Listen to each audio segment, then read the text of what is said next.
Hi, everyone, and welcome to the session. My name is Dennis Tremorin. I'm the Director of Sustainability at Pulse Canada. As many have heard, you've heard over the past couple of weeks, I've been working at Pulse Canada for over 10 years now, and I focus on the area of environmental sustainability in agriculture. My background has been, I used to work in livestock production in this area of kind of operations management on the environmental side. And now I focus a lot on pulse crops, the environmental advantages of those crops, and how do we develop data sets and prove and develop the proof that we need to be able to speak to the environmental advantages of these. So today, we're finishing up our three-part webinar series by diving deeper into data quality and what you need to consider if you're looking to make sustainability claims about your product or your company. And quickly, before we begin, I want to remind you of a few items.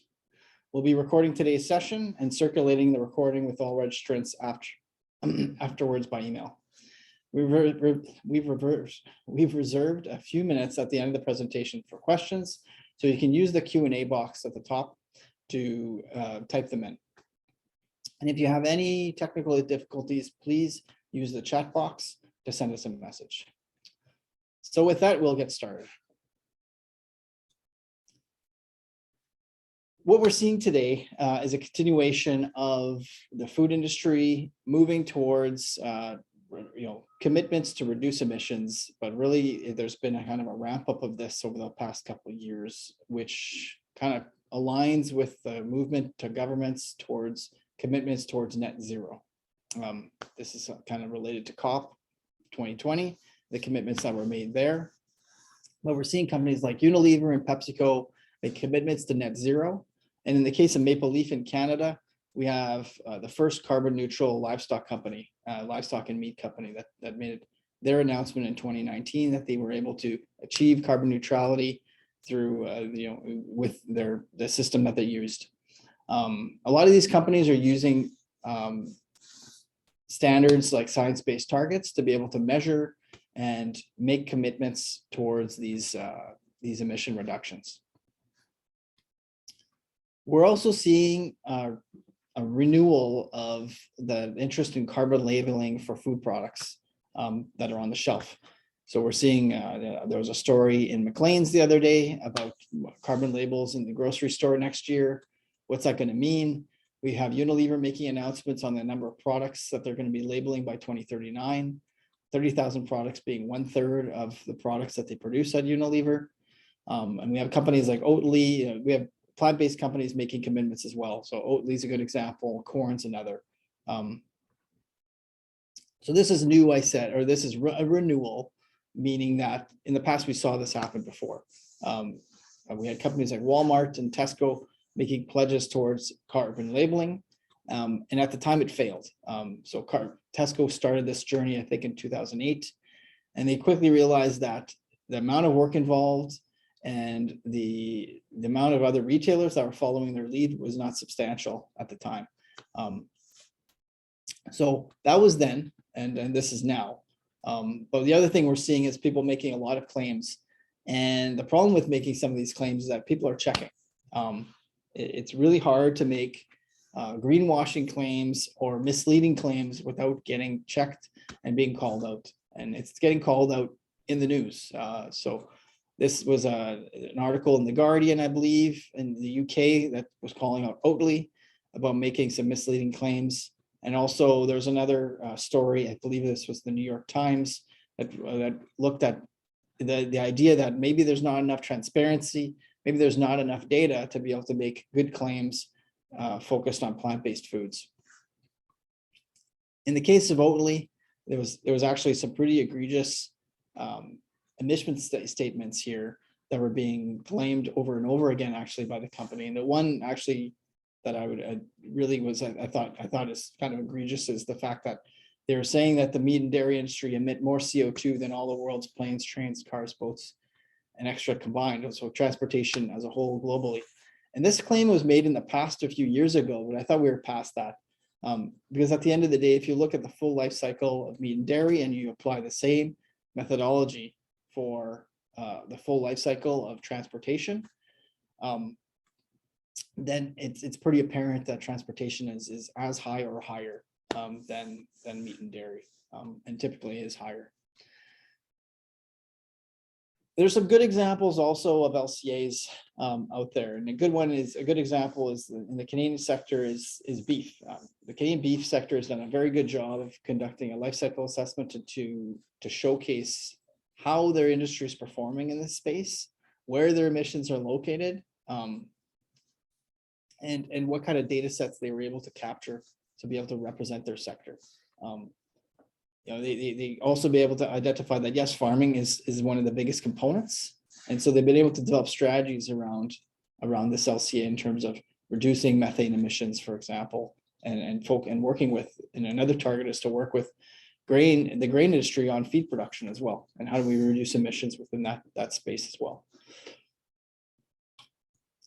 The one thing that's different now, especially when you're looking at global food companies, food and ingredients, if we're looking at the carbon footprint or the life cycle assessment for food and ingredients, there's a growing availability of data.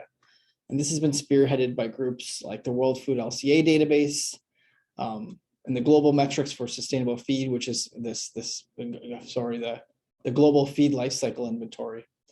And really what these people have been doing is taking a look at where are there gaps for information, and how can they be filled, so that globally companies have access to information that they can use to make assessments for their products. AgriFootprint is a consultancy based in the Netherlands. They focus a lot on plant-based and plant-based proteins. And EcoInvent is kind of a global repository for data for companies to use when they're doing life cycle assessment, or consultants is a good example. So I would say that these data sets are improving over time. They're becoming more representative regionally, and there's gaps that are being filled where needed, where there's a lack of data in some cases. And this data set that exists today allows us to conduct some assessments that are fairly robust. So this Thomas Nemechek is a good example of somebody who's been working in the space of life cycle assessments for years and years and years. And he's been able to conduct a study in 2018. He published this research here, looking at the sources of proteins in the world and how they compare for greenhouse gas emissions. And it's pretty apparent, and there's good data sets to really nail this down, showing that livestock products, either dairy, eggs, or meat, all have higher footprints than what we'd see for plant-based sources, especially for crops.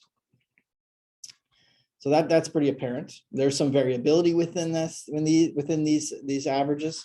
For example, in North America, they tend to be lower than these averages, but at the end of the day, if we look at one versus the other, you can make that comparison. The other piece that we just saw, that paper, or that news release, showing that maybe we don't have enough data to be able to make these claims around plant-based foods.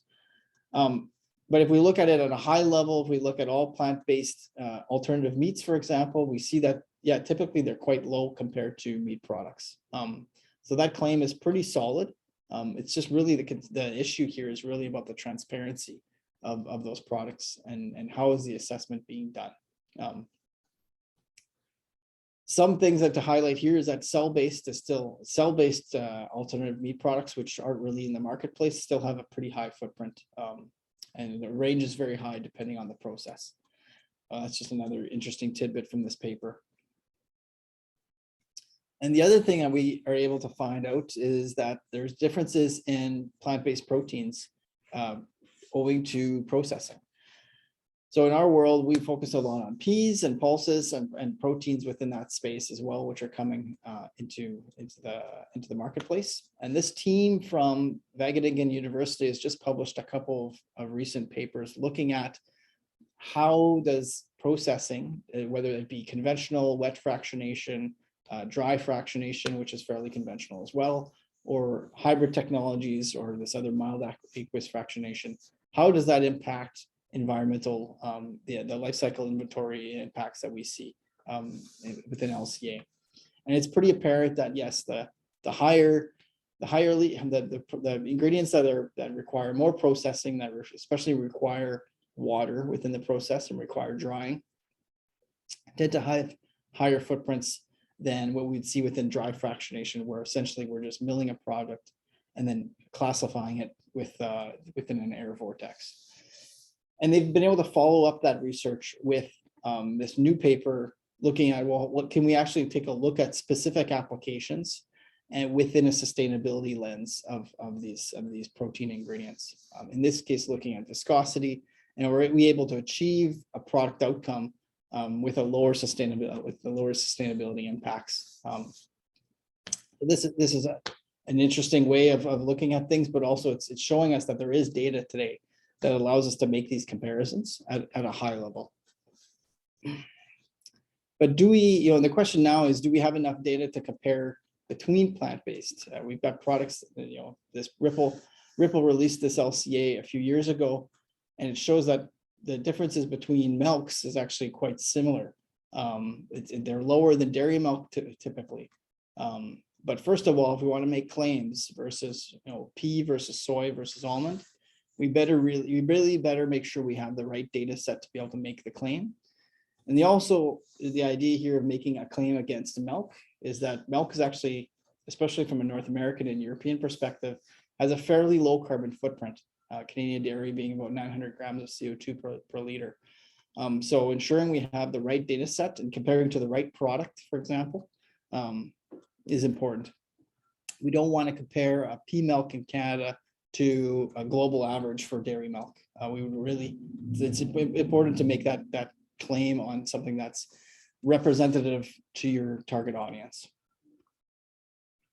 And coming back to the LCAs for these ingredients that we're talking about being plant-based proteins and pea proteins or pulse proteins, we really need to focus again on a big component of the footprint is going to be at the farm, which is true for most agricultural products.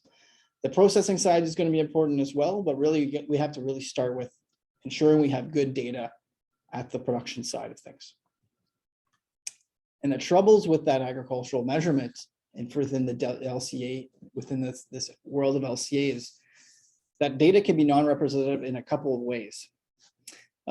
Generically, it can cover a large geography. If we go into the global repositories for data, it might be just a single number for all of Canada, which is a huge country.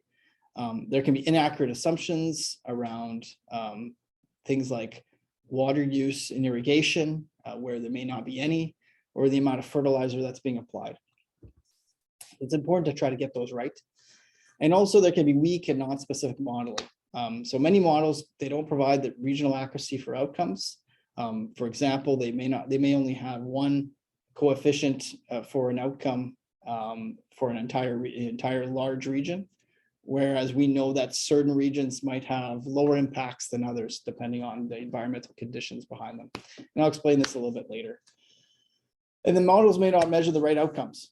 So for example, if we're looking at water use, water use without the context of risk isn't really the right measure. It's not the right model, because using water in an area that has abundant water supplies is very different than using water in an area where there's limited water supplies and a lot of competing uses.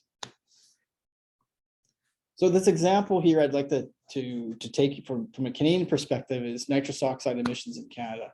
And we've been able to develop a system in Canada that we utilize for our national inventory reporting, but we also use within LCA and other product footprints, is the fact that the Western provinces in Saskatchewan and Manitoba and Alberta have lower nitrous oxide emissions from fertilizer application and manure application than we see in the warmer, wetter provinces in the east, like Ontario and Quebec. And this model here doesn't just get applied within a provincial perspective, it actually gets applied within a really geo-specific location, like an ecozone. So we're able to apply this within a field and farm level specific data as well. But really the important piece here is that we've got models that are in Canada that are specific to our environmental conditions. We can utilize them. And as you can see here, we have a proposed methodology which is improved and more specific to our conditions as well. So the light blue bar is from a 2008 methodology that we're still utilizing today. And in 2020, a new methodology was proposed by the Environment Canada scientists around the fact that, okay, we have new data and new research that shows that nitrous oxide emissions are actually quite a bit lower than what we anticipated them to be. And they're actually even lower than in these drier regions of the prairies. So we need to reflect that in our new methodologies. That's good news story for us. So what I've been focused on really the last few years has been the development of these LCAs for Canadian pulses. We're seeing a need for this information within our space. We're seeing our industry kind of evolve and change with new demands for information and new products being produced from the crops that we grow in Canada. We're seeing processing of pulses like peas into fractions. We're seeing an increase in the use of flowers within applications, and we're seeing that the markets that we're now servicing are different with companies that are looking at claims, environmental claims, which are very different than what we would see if we were selling peas and lentils to South Asia and in India and Bangladesh. So it's important to try to capture this information, and we've been working on this for a few years. So we've been working with this Dr. Nathan Pelletier, who's developed the Food Prism Lab at the University of British Columbia. Nathan's been working in the area of LCA for a number of years. He did his academic studies at Dalhousie University. He's been working with the environmental, the UN environmental program as well, with product environmental footprints. And he's been a big resource for us in Canada, and is really focused on agricultural production and LCAs and helping develop these data sets. So what we were able to start with was putting out a survey to nearly 600 pea and lentil farmers in Alberta, Saskatchewan, and Manitoba, and collecting information on fertilizer production and fertilizer use, fuel use, pesticide use, and other aspects of production which are relevant to LCA for field production of crops. We were able to develop a regionalized life cycle inventory for production in Canada, which is compliant with the ISO standard for LCA in food. And these data sets have also been published in EcoInvent for peas and lentils. We had a data review process that we used to take a look at the data, ensure it was reflective of reality, and we could identify outliers within the data set. We used pulse production experts in Canada, which were our counterparts within the provincial grower groups that represent Pulse Canada, or that Pulse Canada represents. We also worked with agronomists that work within provincial ministries, and we also worked with industry experts, for example, processors and exporters that have their own agronomists, and that we could work with to ensure the data was correct. We also had an external review process for the LCA report itself, with Dr. Caroline Taylor and Dr. Goretti Diaz providing that review. And as I mentioned, we captured enough information to be able to regionally break this up. So one example of breaking up this data was splitting it up between the prairie region and the boreal plain region for peas especially, and also for lentils. And also between the provinces of Manitoba, Saskatchewan, and Alberta. So that data is published in the report in this way, and basically the data set has also been published in that way in the inventories. We're able to see some changes, and one in particular was that yields are typically higher in the eastern part of these provinces, especially in Manitoba, and that helped to drive some of the emissions per ton of product down. The other component here is that we didn't just focus on CO2, we focused on the full life cycle inventory of impacts, things like fossil and nuclear energy use, water scarcity, and biodiversity impacts were all accounted for within this report. You can find the summary report on our website, and you can also reach out to me or others within our office to get access to the full life cycle report as well. So what's next? We've been working in the last couple of years, or in the last year and a half, on the production of a data set and a report for faba beans and dry beans, both being smaller acre crops or smaller area crops than we have for peas and lentils. But we felt that these crops in particular have a strong connection to processed industry And in some cases, we anticipate that they're going to grow quite a bit, especially for faba beans in the area of ingredients like proteins and other fractions. So we're able to survey already 70 producers for faba beans in Alberta, Saskatchewan, and Manitoba. And for beans, we focused on white or navy bean production, pinto, and red kidney bean production in Alberta, Saskatchewan, Manitoba, and Ontario. And we're able to capture from 150 producers the different aspects of bean production, which is quite a bit different than these other pulse types. Beans tend to have more fertilizer used because they're poor nitrogen fixers. There's some irrigation that's used in Alberta, Saskatchewan, and Manitoba for these crops. And also there's a different production cycle where farmers are using different equipment to harvest and to seed. So this draft report is being finalized, and we anticipate that we'll be publishing this within the spring or summer of 2022. And the last component that I want to talk about today was kind of the offshoot of the work that we started on the pulse crop side, was some work that the University of British Columbia and the National Research Council of Canada are continuing and taking the next step to take a look at processing and in the Canadian space and the production of peas and the production of proteins and other fractions within that space. And we realized that there's a bit of there was a data bottleneck, especially from a Canadian perspective, where our industry is growing and is fairly new in some cases, with some new companies that are being developed and being built just today. So the idea here is really to develop a data set representing Canadian processing and leveraging that production data set that I just mentioned earlier on the production of pulse crops. So really they want to take a collaborative approach to developing data sets with processing companies and basically leverage data that can be shared for each one of the processes that exists within either a dry fractionation process or a wet fractionation process. So the idea here is to have a workshop in late March to initiate that collaborative data set development.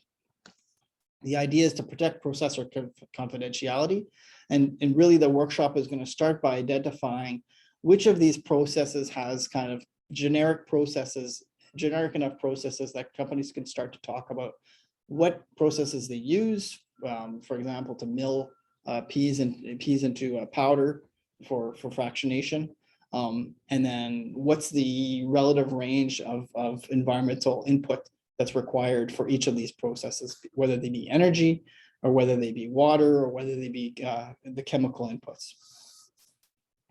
We know the confidentiality of some of these processes is going to be important because a lot of these companies have, company specific alterations, or they've got their own process, and that has to be respected as well.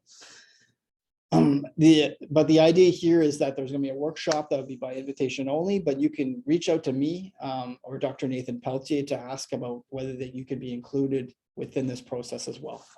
Our industry is very much encouraged to participate in this, and we feel like there's going to be a lot of value for our processing industry to be involved in this. One reason being that the data set that's developed from here is going to help companies develop their own life cycle assessments for their own products. So there'll be something to leverage instead of starting from scratch. And there'll also be a published data set that companies can use to take a look at, well, what's the impact of Canadian processing and Canadian ingredients if we wanted to develop a food product based on pulse protein from Canada. So I'd like to thank everybody today. This has been a great series that I've been happy to put forward with the group here. We've been getting some feedback that's been pretty positive. And at this point, I'd like to ask again if there's any questions. Again, there's been a few follow-up items I have within the presentation as well. So you can reach out to me at this email address you see here. And again, if you have any other questions, you can add them to the Q&A box. And I'll start to answer some of the questions that I'm seeing already up there. So the first question is, where are the biggest opportunities for improvement around processing and processing LCAs? So a big area of improvement is actually developing a proper data set that's representative of the environmental inputs and the actual processes that are used within processing. We know that generically there's a lot of things that might be missed, and there might not be accurate data sets around how much energy input is required. And the other piece here is that I think when it comes to processing, we look at wet fractionation, for example, there's going to be an opportunity to also take a look at, well, where are the hotspots and what can we potentially do to make improvements within those processes? For example, using renewable energy sources for spray drying and other energy intensive pieces. There's a second question here. For those of us who missed the first 2 sessions, is there a way to see the recorded version of those webinars? Thank you for all the great information. Yes, I believe that will be, my colleague here is telling me, yes, absolutely. We'll be sharing the recordings of these by email. So Amanda, thank you a lot for your question. And how often do LCs need to be updated as technology improves in order to stay accurate? Now that's a good question. There are huge undertakings to develop these type of LCAs. And I think that, I think the standard is about to update them about every 5 years. And frankly, I don't know if I'd want to do this every year. There's way too much work to conduct. But the good advantage is once you have a base of information, it's a little bit easier to update in terms of, there's some questions you don't have to ask the farmers again, because we know what the standard is, for example. And there's hopefully other areas of data that can be improved as well. I'm also seeing.